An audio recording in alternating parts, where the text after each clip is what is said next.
Dow Jones. Wall Street meets up with Lucifer. Incredible. We'll be right back, folks. Hey, you. Yeah, you. Listening there. Don't go anywhere. John Lebang Show is going to be right back. Just ask the hillbilly. That's right. Right after this. What about me? Maybe next time. Fans, do you need a video for your brand new song but don't have a lot of money? Then contact John Lebang. His reasonable rates, professional look, and fast turnarounds will help get that song off the ground. Contact him at jlebang.com. Powerful, epic music by Toothbox Row. Life-changing lyrics come in every style, empowering humanity to finally unlock the chains of bondage. Experience the edgy side of positive music and rock your world today. From Primal to Divine, available now at sassyalternativemusic.com. Hey, man, it's at the bottom of the hour, man. Do you know where your kids are, man?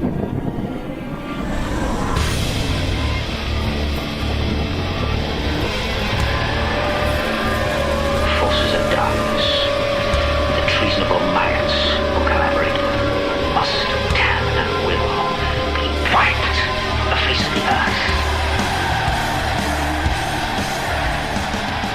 But the real danger in all this, ladies and gentlemen, is if they can pull this kind of thing on a would-be president, a candidate running for president, and they can manipulate, they can use faulty information, faulty dossiers, run with news stories that came from the same source.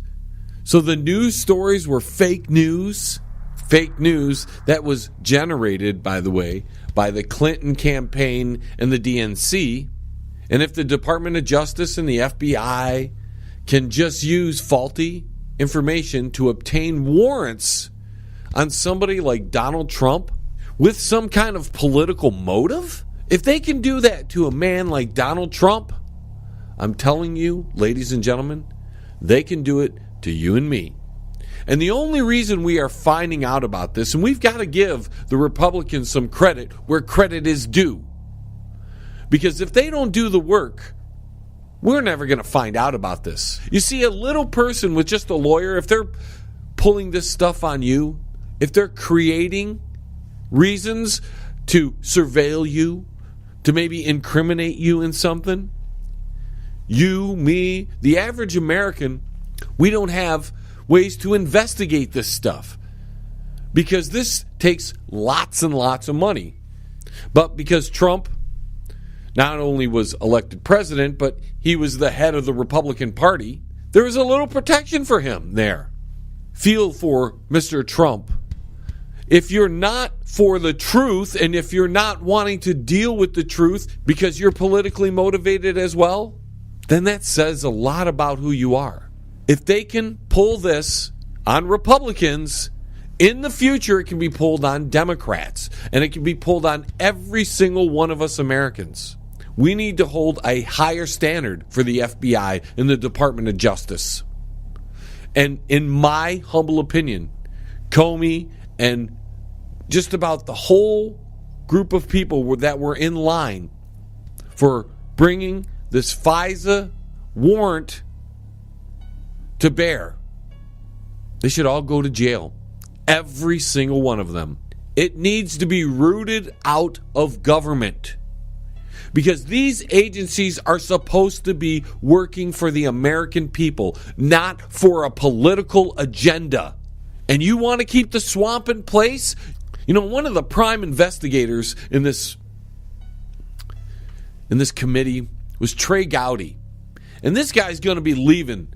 I have mad respect for Trey Gowdy. If you go online, go to YouTube and watch how he just questioned people. We wouldn't find out information like this without guys like Trey Gowdy. And he's leaving because the swamp is too dirty. And I think he just doesn't want to get any more dirt on him. Because the good people don't stay in Washington.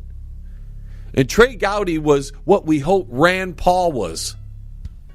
And Trey Gowdy, to me, even though he's got that R by his name, I'm judging him on his character and how he investigated this entire thing. Everything that he was involved with investigating, he asked tough questions and he got answers to those questions. So a lot of people don't like Trey Gowdy because he was tough. The swamp is filled with parasites and viruses. John McCain, Nancy Pelosi, Mitch McConnell, they made a career out of it. Those are the people you shouldn't trust. Those are the people that are part of the swamp that we need to clean out of there. Those are the people that we're talking about. All this information in the memo was going to compromise national security. And I read the memo to you, didn't I, ladies and gentlemen? It didn't compromise national security. It compromised the security of Democrat National Committee, the FBI, the Department of Justice, compromise their security in their collusion to stop Donald Trump and to continue to investigate him, to hamper his administration. No investigation during the Obama administration of abuses of power, although, as we can see, because this is during the Obama administration, much of this is. And he was the leader, ladies and gentlemen, of the Democrat Party. So that all the FBI and the Steele dossier and all this is just laundering information, faulty information, laundering it through a circuitous web so that it would be very difficult to find who actually was the financial backer in all of this. The Democrat Party and the Clinton campaign. Completely politically motivated. I'm not a big fan of agendas, because agendas lead to things that the little guy usually has to suffer through. And I'm really for the little guy, more than anybody in the Democrat Party or the Republican Party. They can say all that they want. It's a bunch of hogwash. John Lebang Show, each and every week, promotes the little guy. You can hear my advertisers. We're not advertising the big guy at all, as we're going to have in the second hour in our anti-Super Bowl party, ladies and gentlemen. We're going to have small-time authors who need a helping hand. That's what we do here, ladies and gentlemen. And we find out that the FBI, Department of Justice, Clinton's, Fusion, GPS, Steele, I mean, just everybody colluding together to affect the election. To affect the election.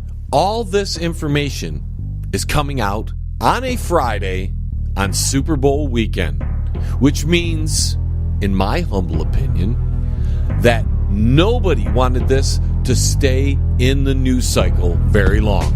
We'll be right back, folks.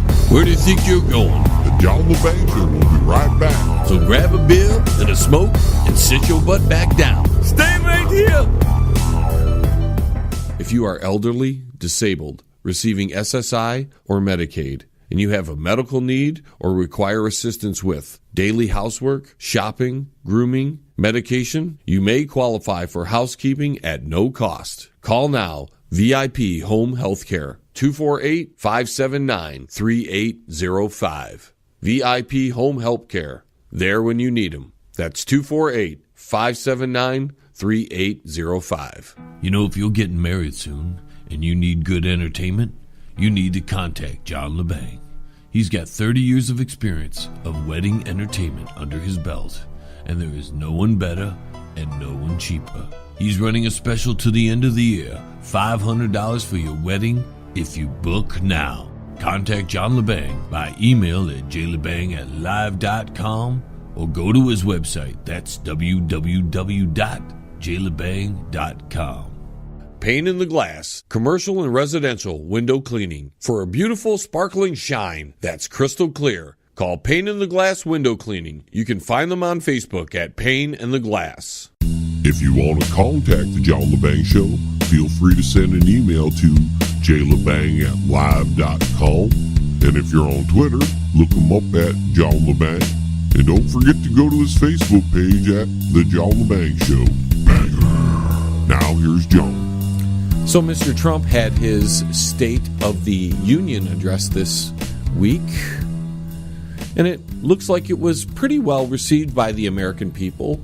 Many polls have it at nearly 70% approval rating, which is pretty good for, I think, any president, especially a president that is in such a divided country. So, maybe things are starting to heal and we're going to find common ground. Although, in my first clip of this evening, Mr. Trump asked very nicely for the American people to start coming together, and this is what he said. In the aftermath of that terrible shooting, we came together, not as Republicans or Democrats, but as representatives of the people.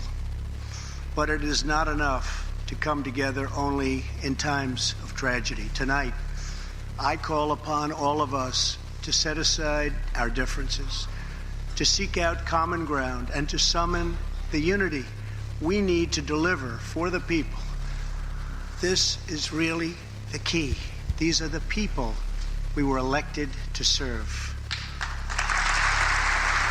So here's Trump asking the nation to put aside our differences and look at our common goals. And it was well received by everybody except the people in the Democrat Party, who apparently do not want to work on our common goals and put aside our differences. It's very interesting. Chuck Schumer had a hard time clapping. Maybe his hands hurt or something.